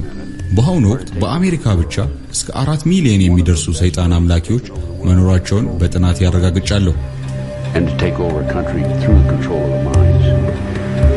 So what's happening in America, based on my research and my interviews with numerous individuals, is that the powers that be, the higher-ups, the people in the Illuminati are using the satanic cults as a means and as a tool to condition individuals and to make them victims of the mind control, MK Ultra mind control program. There's probably close to 4 million practicing Satanists in the United States alone, based on my intelligence information.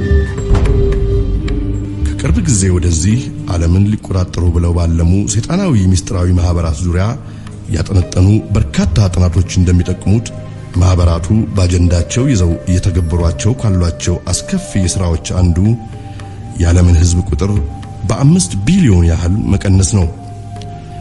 ይህንንም ክፉ ዓላማቸውን ከግብ ለማድረስ እንደ መፍትሄ ይዘው የሚጠቀሙባቸው መንገዶች ብዙዎች ቢሆኑም ሆን ብለው በሚያስነሷቸው ጦርነቶች ሳቢያና በየጊዜያቱ አዳዲስ በሚፈጥሯቸው መፍትሄ በሌላቸው በሽታዎች ሳቢያ ለህልፈት እየበቃ ያለው የሰው ልጅ ቁጥር ከጊዜ ወደ ጊዜ ቁጥሩ እየጨመረ ነው።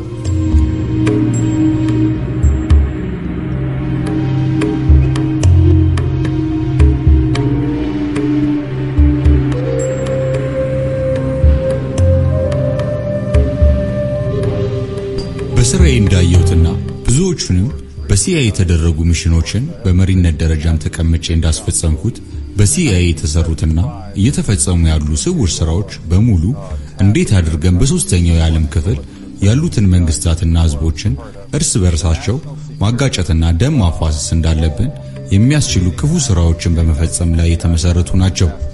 ለህዝቦቻቸው በቅንነት የሚሰሩ መንግስታትን ገርስሰን ከስልጣናቸው በመጣል ለራሳችን ዓላማ አገራቱና ህዝቡ እንዲውሉ በተደጋጋሚ አድርገናል። የዓለም ህዝብ ህግ ሊፈቅደው የማይችለው ብዙ ወንጀሎችን ፈጽመናል። I think it was in the mid-80s that I coined this phrase, the Third World War, because in my research I realized that we were not attacking the Soviet Union and the CIA's activities. We were attacking people in the Third World. And I'm going to just quickly, in the interest of time, just give you a little sense of what that means, this Third World War. Basically, it's the third, I believe, in terms of loss of life and human destruction, the third bloodiest war in all of history. They undertake to run operations in every corner of the globe. They also undertook the license of operating just totally above and beyond U.S. laws. They had a license, if you will, to kill, but also they took that to a license to smuggle drugs, a license to do all kinds of things to other people and other societies in violation of international our law and every principle of nations working together for a healthier and more peaceful world. Meanwhile, again, they battled to convert the U.S. legal system in such a way that it would give them control of our society. He said in the 14 years before he did his investigation that he found they had run 900 major operations and 3,000 minor operations. And if you extrapolate that over the whole period of the 40-odd years that we've had a CIA, you come up with 3,000 major operations and over 10,000 minor operations. Every one of them illegal, every one of them disruptive of the lives and societies of other peoples, and many of them bloody and gory beyond comprehension almost. Extensively, we manipulated and organized the overthrow of functioning constitutional democracies in other countries. We organized secret armies and directed them to fight in just about every continent in the world. We encouraged ethnic minorities to rise up and fight. People like the Mosquito Indians in Nicaragua, the Kurds in the Middle East, the Monks in Southeast Asia. We have organized, and we still do, and fund death squads in countries around the world, like the Treasury Police in El Salvador, which are responsible for most of the killing of the 50,000 people just in the 80s, and there was 70,000 before that. And orchestration, CIA, secret teams, and propaganda led us directly into the Korean War. We were attacking China from the islands, Quemoy, Matsu, Thailand, Tibet. A lot of drug trafficking involved in this, by the way, until eventually we convinced ourselves to fight the Chinese and Korean. We had the Korean War, and 1 million people were killed. Same thing for the Vietnam War, and we have extensive documentation of how the CIA was involved at every level of the national security complex, which is a very cooperative thing, into manipulating the nation into the Vietnam War. ኦዶ አብኬዮ በተለይ ሰይጣናዊ የሆነው የፍሪሜሰንሪና የኢሉሚናቲ ሚስጥራዊ ማህበር ዋነኛ የማጥቂያ ስልት ነው። ኦዶ አብኬዮ የላቲን ቋንቋ ሲሆን ኦርደር አውት ኦፍ ኬዎስ የሚል የእንግሊዘኛ ትርጉም ያገኛል። በአማርኛም በጭንቅ ሳቢያ የተጸነሰ የመፍትሄ እርምጃ ወይም ስርዓት ተብሎ ሊተረጎም ይችላል። ኦዶ አብኬዮ በተለይ በዓለማችን ላይ ሆን ተብለው እንዲጠነሰሱ በቅድ የነደፏቸው ጦርነቶች እንዲሆኑ ያስቻላቸው የደባ መንገድ ነው። ኦዶ አብኬዮ እንዴት በስራ ላይ እንደሚውል የሚያሳይ ምሳሌ ለማቅረብ ከተፈለገ ብዙ አስቸጋሪ አይሆንም። ከቅርብ ጊዜ በፊት በዓለማችን የተከሰተ አሳዛኝ ታሪክን እንደ ምሳሌ አድርጎ ማቅረብ ይቻላል። በመስከረም 11 2001 እንደ አውሮፓውያን አቆጣጠር በአሜሪካ ኒውዮርክ የሚገኙት የዓለም አቀፍ የንግድ ህንጻዎች ወይም The World Trade Centers በመባል የሚታወቁት ህንጻዎች በበራሪ አውሮፕላኖች ሆን ተብለው ተመተው እንዲወድቁ ተደረገ። ይህ የኦዶ አብኬዮ ፕሮብሌም ክሪኤሽን ስቴጅ ወይም ሆን ብሎ ችግር መፍጠር ብለን የገለጽነው የአጀንዳው የመጀመሪያው ክፍል ነው።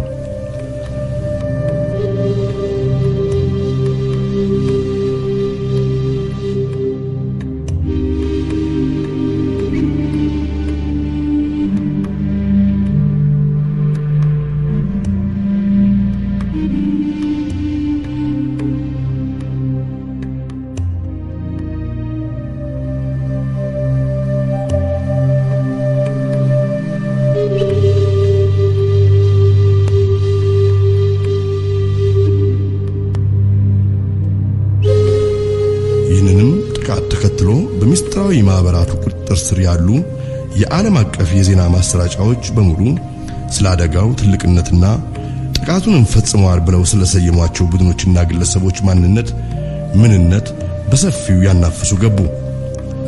ይህ ደግሞ የኦዶ አብኬዮ ሪአክሽን ስቴጅ ተብሎ የሚታወቀው ሁለተኛው ክፍል ነው።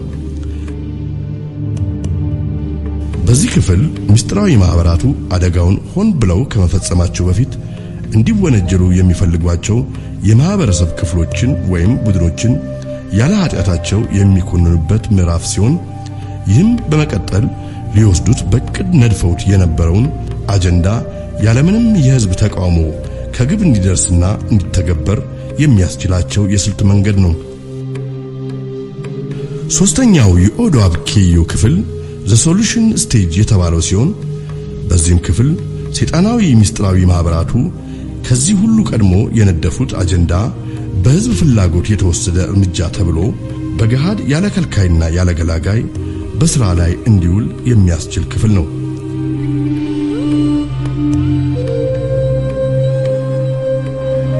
These acts shatter steel, but they cannot end the steel of American resolve. America was targeted for attack because we're the brightest beacon for freedom and opportunity in the world.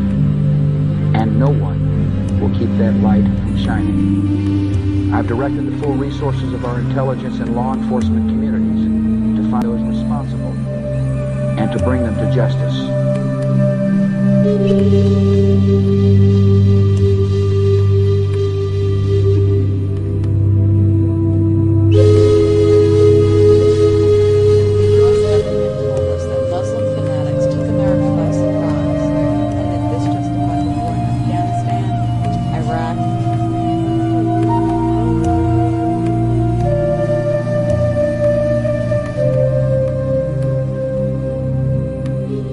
ያለ አግባብ ወረራ ማድረግ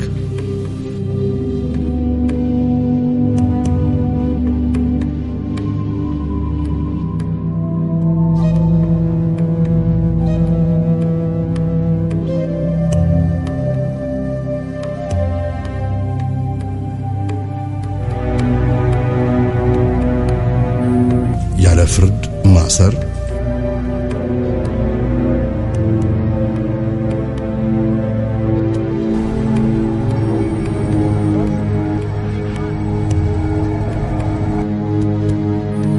ያለ ፍርድ መደብደብ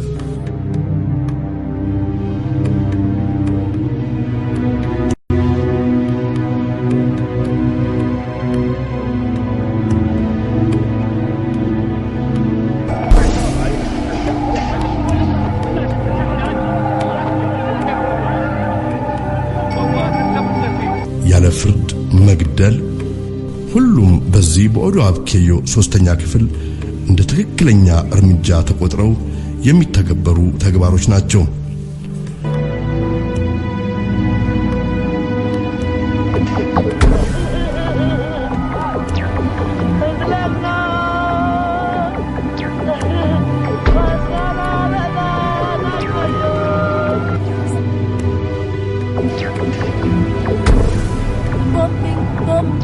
Helicopters destroyed us. I don't know. They saw this, but we don't know. Why? We are human like you. ይህ የኦዶ አብኬዮ እርምጃ በተመሳሳይ መልኩ በሐምሌ 7 2005 እንደ አውሮፓውያን አቆጣጠር በእንግሊዝ ዋና ከተማ በሎንዶንም ዳግም እንዲተገበር በመደረጉ ጉዳዩን ይበልጥ ግለት ሰጥቶታል። ከአሜሪካው የ9/11 እና ከእንግሊዙ ከ7/7 ክስተት በኋላ ዓለም እንደቀድሞው አይደለችም። What's your point today? What do you want to accomplish today? My point is, I wanted you to go down there and look for your family members. 9/11 isn't true. Crap. This isn't true right here. This happened. Tell me that's fake. Why? Tell me that's why fake. It happened and who was responsible. Okay. The U.S. government. It's not about blame America first. The U.S. government. The 9/11 was the U.S.'s Reichstag fire. Oh, crap. I'm going to go and watch your words. Keep speaking, but you better tell the truth. And all you're doing is breaking America. What do you think we're doing right as a nation? Because obviously the CIA is Here's the thing. Our definition of patriot is a little bit different. I believe that we should be patriots. As opposed to, obviously, someone. I think we should be patriots, not blind nationalists. Oh, come on. Not blind nationalists. Thomas Paine said, the true duty of a patriot anybody in Iraq is to defend, and I want to get every one of them back. You mean by patriot? The true duty of a patriot is to defend his country from its government. Someone who speaks the truth when their government is doing the wrong thing. Someone who speaks the truth, especially here. Especially here. We've got to take 9/11 back. There's enough reason to think that there is a very good chance that there was prior complicity in this, in the sense of opening the door in the way of a Reichstag fire. 9/11 has been used as a justification for foreign and domestic policies that in many cases the public as a whole has not called for, doesn't agree with. The American people have proved to be amazingly tolerant. They have not gotten terribly upset about the fact that they were deliberately lied to go to war in Iraq. They are tolerant of a number of other horrible things that they have learned about. There is one thing they will not tolerate. If the truth about 9/11 is revealed, it will reveal the values on which this American global domination project is built. As monstrous as the forces appear to be ranged against us, everything is subject to change.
relax there and just sleep down there for a second. As you do this, you just need to focus on me for a second. I'm not really going to hypnotize you. All I'm going to do is just placing you into a state where you can really focus and concentrate on what I'm doing. So as you do this, and just listen to my voice right there in the center of your head, and take a moment just to carry on sinking and drifting and just floating down, so you can really understand what I'm telling you, so these words really make sense to you. Here's what you're going to do. Face the front for a moment, then look up at me, take a deep breath in, and then sleep. And just sink right the way down and right the way deep, and right the way sound asleep. Again, still hearing, understanding everything that I do. And again, I'm not really hypnotizing you, I'm synchronizing you over here with Krishna. So this በ18ኛው ሺህ መጨረሻ አካባቢ ፈረንሳዊ የሕክምና ፕሮፌሰር በርናርድ ሃይን ሂፕኖታይዝድ በሆኑ ሰዎች አእምሮ ላይ የተፈለገን አዲስ ሐሳብ ማስረት እንደሚቻል የሚያመላክት ጥናታዊ ጽሑፍ አቀረቡ። There's this kind of diabolical interest in doing experiments on human beings and having that power and control over them. Through hypnosis, mind control, brainwashing, you create a new identity in a person. You create an amnesia barrier between their ordinary identity and the new identity or alter personality. The newly created identity can be used for actual operations, that is, explosives, infiltration, surveillance. If the person is captured and tortured, since they don't know that they have this other part of themselves, they'll never reveal the information, and they'll go to their death not knowing what's going on. There's been thousands and thousands and thousands and thousands of people subjected to really damaging, unethical experimentation. These were horrendously damaging experiments, and in fact, they just didn't give a damn about the people who were the subjects of them. This is way out of the realm of fiction or supposition or conspiracy theory or speculation. This is absolute documented fact. The Chinese term that was used was translated as brainwash, literally wash the brain clean. ይህ ምርምርን ተከትሎ ነበር CIA the Manchurian candidate በመባል የሚታወቀውን ስውር ፕሮጀክት ነድፎ በስራ ላይ ለማዋል የተነሳው።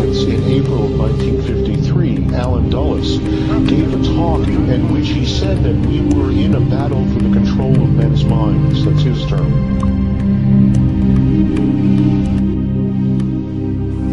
MK Ultra ፕሮጀክት ብዙ ጊዜ የተነደፈና የሰውን አእምሮ ሙሉ በሙሉ መቆጣጠር የሚቻልበትን ሳይንስ በጥልቀትና በስፋት እንዲተገበር የሚያደርግ ፕሮጀክት ወይም እቅድ ሲሆን ከሂፕኖሲስና ከሌሎች መሰል የሰውን አእምሮ መቆጣጠሪያ መንገዶች ወይም ሳይንሶች በተጨማሪ ማይክሮቺፕ ኢምፕላንት በመባል የሚታወቀውን በመጽሐፍ ቅዱስም በዮሐንስ ራእይ ላይ የአውሬው ምልክት ተብሎ የተነገረውን በእጅ ላይ ወይም በጭንቅላት ውስጥ የሚቀበር በአይነቱ ልዩ የሆነ የአእምሮ መቆጣጠሪያ መሳሪያን የሚጠቀም ፕሮጀክት ነው።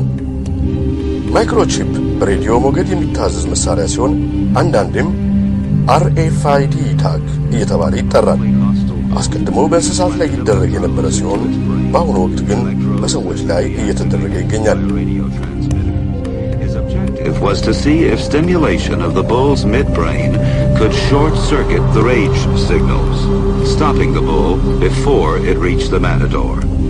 After the bull had recovered from the implantation and in mid-charge, the button was pressed. The bull's aggression ceased instantly. A clearer experiment was performed with cats.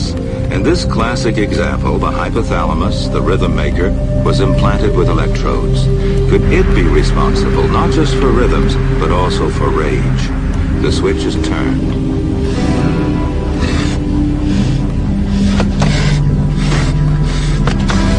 Then the switch is turned off. So indeed, the hypothalamus does control certain types of aggression.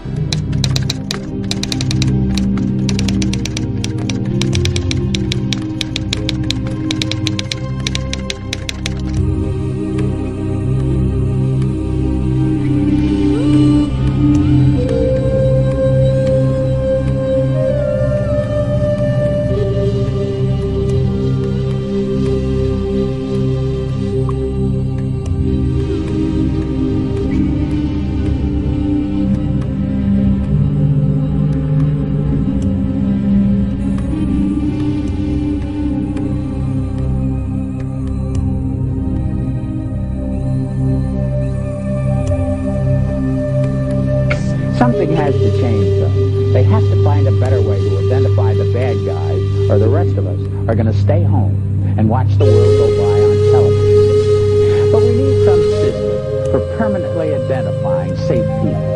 Most of us are never going to blow anything up, and there's got to be something better than one of these photo IDs, a tattoo somewhere maybe. The Saudis used an American device to scan the eyes of travelers. I wouldn't mind having something planted permanently in my arm that would identify me. If we don't do something, people are going to stop flying. If they stop flying, and I don't go to the Giants games, it means the bastards have won. And just around the next high-tech corner, an electronic chip like this that can be implanted under your kid's skin. Let's say children in your community start wearing wristwatches with GPS devices in them. Can't that only be a good thing for the community if it keeps children safe? If I had the chip, I could travel all over the world. That would give me the freedom of living a life without bounds.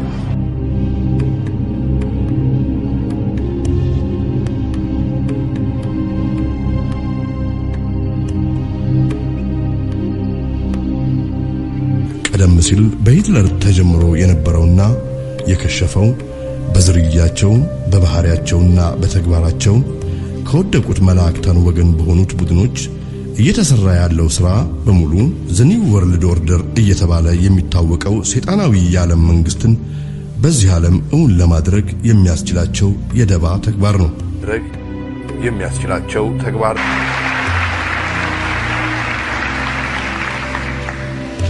Tonight, as our troops begin to come home, let us recognize that the hard work of freedom still calls us forward. We've learned the hard lessons of history. The victory over Iraq was not waged as a war to end all wars. Even the New World Order cannot guarantee an era of perpetual peace, but enduring peace must be our mission. In one small country, it is a big idea, a new world order.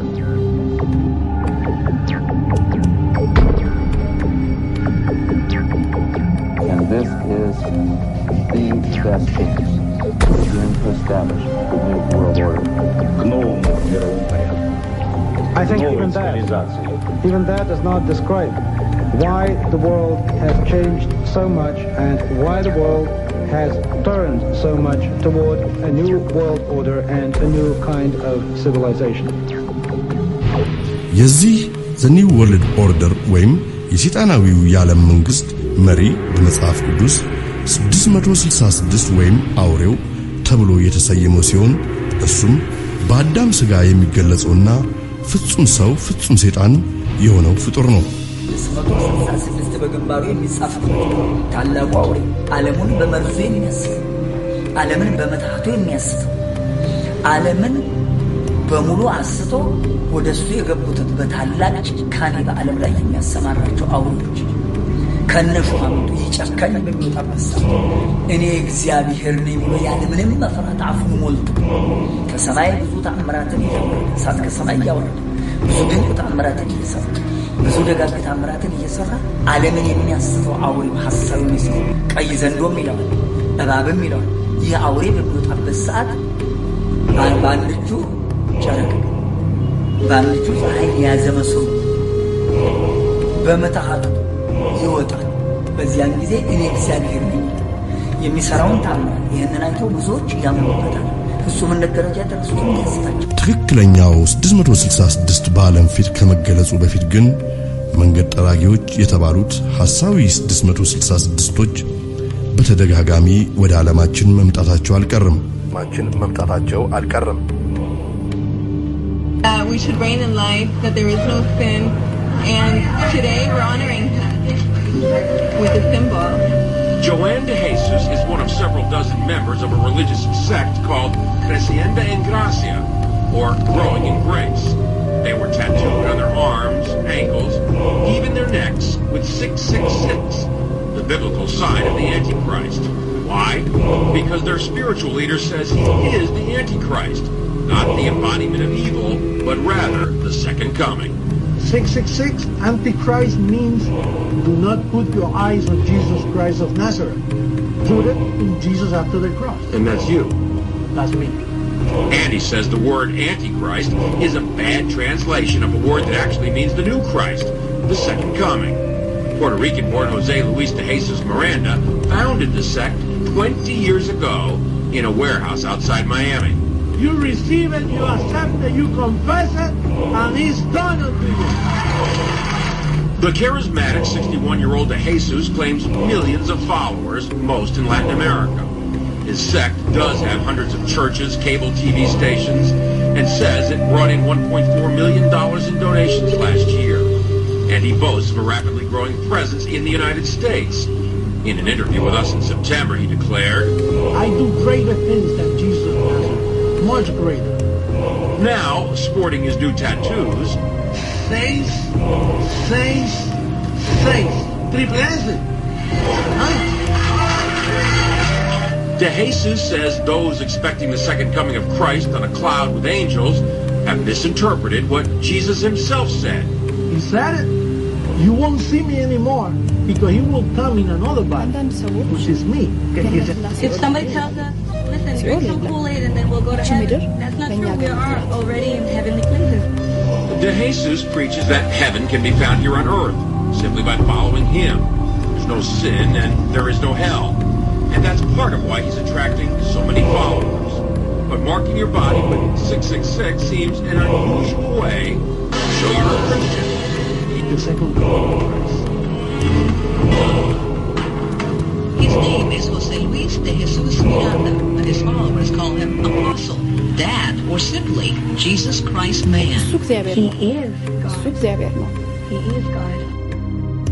በአሁኑ ወቅት ስለ እውነት መመስከር ብሎም የአውሬውን ሰይጣናዊ መንግስት መቃወም በአጠቃላይ ቴሮሪስት ወይም ወንበዴና ሽብርተኛ የሚል ስያሜ ሊያሰጥ ይችላል እያሰጠም ነው Either you are with us or you are with the terrorists